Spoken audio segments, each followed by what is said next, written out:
ہمارے علماء، اللہ اکبر اللہ اکبر، اللہ ہمارے ہر عالم کو بھرپور انداز سے اپنا کردار ادا کرنے کی توفیق دے۔ اللہ اے میرے قابل احترام علماء، سب سے پہلے تو آپ یہ سمجھیں کہ آپ جہاں ہیں، آپ اگر کسی مدرسے میں پڑھا رہے ہیں، آپ اس پڑھانے کے کام کو بہت اہم سمجھیں۔ آپ اپنے شاگردوں کے دلوں میں ایمان کی حفاظت کا درد اتار دیجئے، ان کے دلوں کے اندر ان کو قربانی کے ساتھ دین کی خدمت کے لیے زندگیاں اپنی کھپا دینے پر آمادہ کیجئے۔ آپ اگر کسی مکتب میں پڑھا رہے ہیں، آپ اگر کسی مسجد کے مکتب میں پڑھا رہے ہیں، آپ اگر کسی گاؤں کے دیہات کے چھپر میں چلنے والے مکتب کو سمجھ رہے ہیں، پڑھا رہے ہیں، تو میرے محترم علماء، آپ یہ مت سمجھیے گا کہ آپ معمولی کام کر رہے ہیں، آپ مہد جنگ پر ہیں، اور آپ انشاءاللہ چند بچوں کو مرتد ہونے سے اور ان کی نسلوں کو ارتداد سے بچا رہے ہیں۔ معمولی کام نہیں ہے۔ افسوس، ہمارے بہت سے حفاظ قرآن، ہمارے بہت سے علماء، ان کا دل ٹوٹا رہتا ہے، وہ سوچتے ہیں کہ ہم کیا کر پائیں، مکتب میں پڑھا رہے ہیں، ان کو کسی کو بتاتے ہوئے شرم آتی ہے کہ ہم مکتب میں پڑھا رہے ہیں، ان کا دل ٹوٹا رہتا ہے، ان کو احساس رہتا ہے کہ زمانہ ہماری قدر نہیں کر رہا، ان کو اپنی غربت کا خیال رہتا ہے۔ میں جانتا ہوں ان میں سے اکثر کو اپنے مہینے کے آخر میں گھر کے خرچے چلانے مشکل ہوتے، ان کی بیویاں جب کہیں خاندان میں شادیاں ہوتی ہیں اور شوہر کہتا ہے کہ تم تیاری نہیں کر رہی وہاں جانے کے لیے، بیوی کہتی ہے نہیں میں تو کوئی بہانہ کر دوں گی، میں تو نہیں جاؤں گی۔ تو کیوں نہیں جاؤ گی، اتنا قریبی رشتہ ہے؟ تو وہ کہتی ہے نہیں چھوڑیے ہٹائیے، نہیں کیا بات ہے، اب میں آپ کو کیا بتاؤں، وہ تو ذرا مالدار لوگ ہیں، ان کے ہاں تو بڑے اچھے اچھے تحفے لے کے لوگ آئیں گے، اب میں کہاں سے اچھی ساڑی اور چوڑیاں اور بندے لے کر جا سکوں گی، میں کوئی بہانہ بنا دوں گی، آپ فکر نہ کیجیے۔ شوہر کی آنکھ میں آنسو آتے ہیں اور وہ چپ چاپ کہیں سے قرض لے کر آتا ہے اور بیوی سے کہتا ہے کہ نہیں تم جاؤ، میں انشاءاللہ قرض ادا کر دوں گا۔ کسی کو کیا معلوم کہ ہمارے لاکھوں اساتذہ اس غربت کی زندگی گزار رہے ہیں، لوگوں کو نہیں خبر۔ اے لوگوں، ان علماء کو حقیر مت سمجھو، اے لوگوں ان مکاتب المدارس کے اساتذہ کو حقیر مت سمجھو، یہ نہ ہوتے تو اس ملک میں کلمہ پڑھنے والے نہ ملتے۔ اور اے اساتذہ، حقیر مت سمجھنا، تم اللہ کے رسول کے سپاہی ہو، تم اللہ سے کہو کہ اللہ زمانہ ہماری عزت نہیں کرتا، نہ کرے، آپ تو کم سے کم اپنی نظروں سے مت گرائیے۔ اگر کہیں آپ کی نظروں سے ہم گر گئے گناہوں کی وجہ سے تو اللہ پھر ہم وہاں مارے گئے، نہ زمانے نے عزت کی نہ آپ نے عزت سے دیکھا، پھر ہم مصیبت میں ہیں۔ لیکن اللہ اگر یہ بات صحیح ہے کہ محمد الرسول اللہ کے سپاہی ہیں تو ہم کو اس غربت پر ناز ہے، ہم راضی ہیں اس غربت پر، اللہ ہمیں کوئی شکوہ نہیں ہے۔ ہمارے اکابر نے ہمارے مدرسوں میں جب مدرسے قائم ہوئے، جب شروع میں دارالعلوم دیوبند قائم ہوا تو لوگوں نے اس وقت مشورہ دیا تھا، اس وقت بھی لوگوں نے مشورہ دیا تھا کہ آپ اس میں یہ بھی پڑھوائیے اور یہ بھی پڑھوائیے اور یہ بھی پڑھوائیے۔ کیا عظیم بزرگ تھے، کیا فراست تھی ان کے پاس۔ دارالعلوم دیوبند کے ایک اعلیٰ ذمہ دار حیدرآباد کے سفر پر گئے۔ اس وقت حیدرآباد میں سلطنت آصفیہ کا دور تھا، نظام حیدرآباد کے بادشاہ ہوا کرتے تھے، راجہ مہاراجہ جو کہیں آپ، وہ ہوا کرتے تھے، مضبوط حکومت تھی۔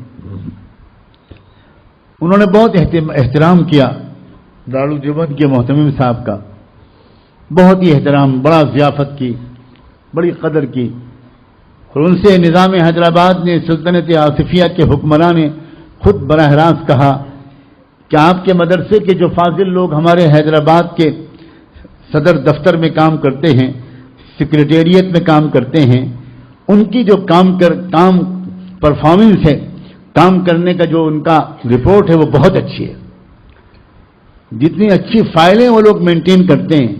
اور دفتر کا کام جتنی خوبصورتی سے چلاتے ہیں اتنا اور کوئی اسٹاف نہیں چلاتا۔ بس ایک کمزوری ان کی ہے جس کی وجہ سے ہم ان کو ایک گریڈ میں نہیں لا پاتے اور زیادہ تنخواہیں نہیں دے پاتے، وہ یہ ہے کہ وہ انگریزی نہیں جانتے۔ تو آپ اگر اپنے طلبہ کو بھیجیں یا وہیں پر آپ انگریزی پڑھوائیں تو انگریزی کی تدریس پر، تعلیم پر جو پیسہ خرچ ہوگا وہ ہم دینے کو تیار ہیں۔ سلطنت آصفیہ کی طرف سے وہ پورا وظیفہ جائے گا، آپ کے بچے انگریزی بھی پڑھ لیں گے تو ان کو اور اعلیٰ عہدے ہم دے سکیں گے۔ وہ محتمم دارالعلوم دیوبند بڑے خوش واپس دیوبند آئے کہ بھئی بڑا اچھا ہے کہ ہمارے بچوں کو ذرا اچھی ملازمت ملے گی، مگر اس وقت دارالعلوم دیوبند کے سرپرست ہوا کرتے تھے حضرت گنگوہی رحمۃ اللہ علیہ۔ جب میرے ہونٹوں پر یہ نام آتے ہیں میری روح وجد کرنے لگتی، سچ کہتا ہوں بلا مبالغہ، سچ کہتا ہوں بلا مبالغہ۔ حضرت مولانا یوسف صاحب بن نوری رحمۃ اللہ علیہ فرمایا کرتے تھے حضرت گنگوہی کے بارے میں کہ یہ وقت کے ابو حنیفہ تھے۔ واقعی فقہ و حدیث کا ایسا امام صدیوں میں پیدا ہوتا ہے۔ وہ اس وقت سرپرست سے کوئی فیصلہ ان کے پوچھے بغیر نہیں ہو سکتا تھا، تو محتمم دارالعلوم حضرت گنگوہی کی خدمت میں حاضر ہوئے اور سلطنت آصفیہ کے حکمراں نظام حیدرآباد کا پیغام پہنچایا تو حضرت گنگوہی تھوڑی دیر خاموش رہے، جواب میں کہا کہ حافظ احمد، ہم یہ تو سمجھتے تھے کہ تم زیادہ سمجھدار آدمی نہیں ہو، لیکن یہ نہیں سمجھتے تھے کہ تم اتنے کم سمجھ ہو۔ فرمایا جب کوئی انگریزی پڑھ لے گا تو وہ تو پھر سرکاری دفتروں میں کام کرے گا، یہی تو ہوگا نا۔ پھر ہمارے اس ملک میں آنے والے کروڑوں بچوں کو مرتد ہونے سے کون بچائے گا؟ اگر یہ لوگ ڈگری لے لیں گے تو کیا دیہات کے مکتب میں بیٹھ کر الف سے اللہ اور بے سے بلہ پڑھائیں گے؟ پھر یہ قرآن اور یہ سن القرآن اور نورانی قاعدہ پڑھائیں گے؟ اللہ پچھلے 100-200 سال میں آپ کے جس بندے نے کہیں پر بھی قرآن پڑھایا ہو، اللہ اس کو مغفرت کا فرما کر جنت کا اعلیٰ مقام عطا فرما۔ یہی لوگ ہیں۔ بالکل بلا شبہ ہم بالکل اس کے مخالف نہیں ہیں کہ ان جدید علوم کو پڑھا جائے، لیکن مسئلہ کیا ہے کہ ان سارے علوم کو پڑھنے کے بعد لوگ مدرسوں میں بیٹھ کر کم تنخواہوں میں دین کی خدمت کرنے کے لیے تیار نہیں ہوتے۔ پھر اسی لیے حضرت گنگوہی نے فرمایا کہ دیکھو ہم جان بوجھ کر ان چیزوں کو مدرسے کے نصاب میں شامل نہیں کرتے، ہم صرف یہی چیزیں پڑھاتے ہیں تاکہ ہمارا کوئی فارغ اگر اخلاص کے ساتھ قربانی کے جذبے سے دینی علم کی خدمت کرنے کی ہمت نہ بھی کر سکے تو وہ کچھ اور کرنے کے لائق ہی نہ بنے، تاکہ وہ اپنی دال روٹی ہی کے لیے مدرسے میں پڑھائے، اس کی نیت کا حساب وہ دے گا، کم سے کم گاؤں کے 100 بچے قرآن تو پڑھ لیں گے۔ اور اسی لیے علامہ اقبال کے سامنے وہ علامہ اقبال جنہوں نے یورپ کی یونیورسٹیوں میں جا کر فلسفے میں ڈی لٹ کی ڈگری اس زمانے میں لی تھی جس زمانے میں ڈی لٹ کی ڈگری کا نام بھی شاید انڈیا میں کسی نے نہیں سنا ہوگا، اتنے بڑے فاضل جرمنی کے یونیورسٹی کے ڈاکٹر پی ایچ ڈی اور ڈی لٹ کی ڈگری پائے ہوئے علامہ اقبال جب ان کے سامنے کسی نے مدرسوں اور مکتبوں پر کمنٹس کرنے شروع کیے تو انہوں نے ان کے منہ پر ہاتھ رکھ دیا اور یہ کہا جب تک میں نے اسپین کا دورہ نہیں کیا تھا تب تک میں بھی مدرسوں اور مکتبوں کو معمولی سمجھتا تھا، لیکن اسپین جا کر میری آنکھیں کھل گئیں۔ اگر ہمارے ملک میں یہ مکتب اور مدرسے نہ ہوئے تو اسلام کا نام و نشان یہاں سے مٹ جائے گا، اور تاج محل اور جامع مسجد کے سوا یہاں کبھی اسلام تھا اس کی کوئی اور نشانی بھی تم اس ملک میں نہیں پاؤ گے۔ تو علماء کمر کس لو اور محنت سے پڑھاؤ، اگر 50 کو پڑھاتے تھے تو 100 کو پڑھاؤ، اور یہ نیت کر کے پڑھاؤ۔ روزانہ جب جاؤ مدرسے میں پڑھانے کے لیے تو اللہ کرے کہ روزانہ یہ نیت مستحضر ہو کہ اللہ میں آپ کا معمولی سے بندہ ہوں، اس چھوٹے سے مکتب میں پڑھا رہا ہوں، میری اس مکتب میں پڑھانے کو اللہ جیسا کہ میرے بڑے کہتے ہیں اس طرح قبول فرما کہ اس ملک میں اسلام کی حفاظت کرنے والے سپاہیوں میں کہیں میرا بھی نام آ جائے۔